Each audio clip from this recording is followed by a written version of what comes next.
આ વખતે ઉલ્લેખનીય છે કે એપ્રિલ માસમાં એક પછી એક 25 વિક્ષોપ આવશે અને અરબ સાગરનો ભેજ અને બંગાળ ઉપસાગરનો ભેજ આવશે.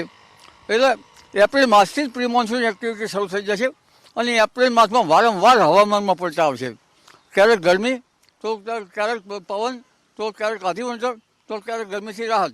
એટલે આ એપ્રિલ માસ છે એક સખ્ત ગરમી, આકરી ગરમી અને પાછી ગરમી પછી પુનઃ પવન અને પુનઃ વાદળો.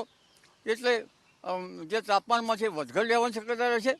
હમણાં જોવા જઈએ તો તારીખ 8-9થી તાપમાન વધવાની શક્યતા રહેશે. મધ્ય ગુજરાતના ભાગોમાં મહત્તમ તાપમાન 42 ડિગ્રી સેલ્સિયસ ઉપર થવાની શક્યતા રહેશે.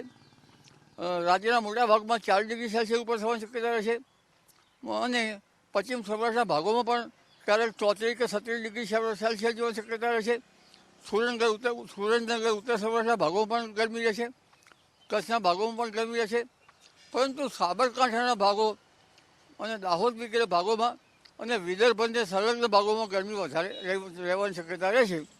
પરંતુ ચૈત્ર માસમાં આંધી, પવન, વંટોળ જેની ગતિવિધિ વધુ રહી શકે છે.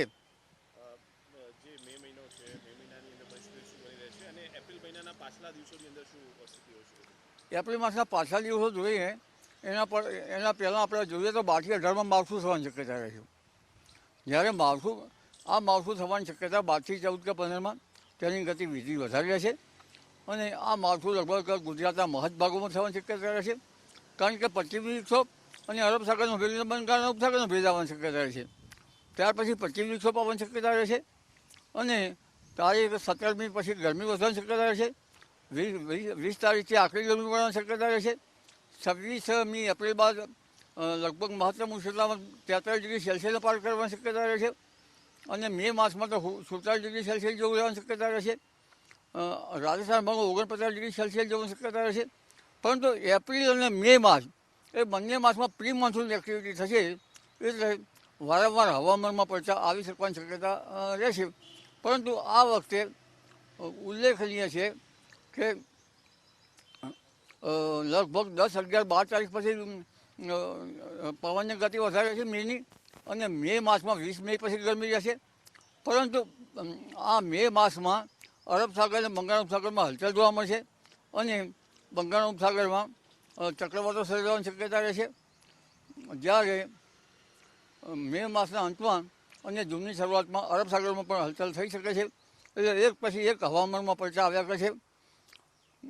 અત્યારે હાલ ચૂંટણીની મોસમ છે તો ક્યારેક ઇલેક્શનમાં જે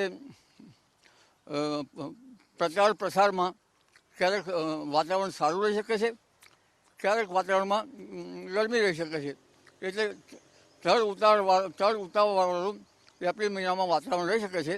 26 એપ્રિલ બાદ ગરમી વધશે પણ સાથે સાથે વાદળ પણ આવવાની શક્યતા રહેશે. એટલે એક પછી એક હવામાનમાં પલટા આવતા પવનની ગતિ વધારે રહેશે. પવનની ગતિ 18 થી 20માં અમદાવાદના ભાગમાં 20 કિલોમીટર રહી શકવાની શક્યતા રહેશે. મધ્ય ગુજરાતના ભાગમાં, કચ્છના ભાગમાં પણ પવનની ગતિ વધારે રહેશે. ઉત્તર ગુજરાતના ભાગમાં પણ પવનની ગતિ રહેશે. ઉત્તર સૌરાષ્ટ્રના ભાગમાં પણ પવનની ગતિ રહેશે. પરંતુ ક્યારેક મધ્ય ગુજરાતના ભાગોમાં પવનની ગતિ ગસ્ટિંગ આંચકાનો પવન 50 કિલોમીટરની આસપાસનો થવાની શક્યતા રહેશે. દરિયા કિનારે પણ પવન ફૂંકાવાની શક્યતા રહેશે. જી.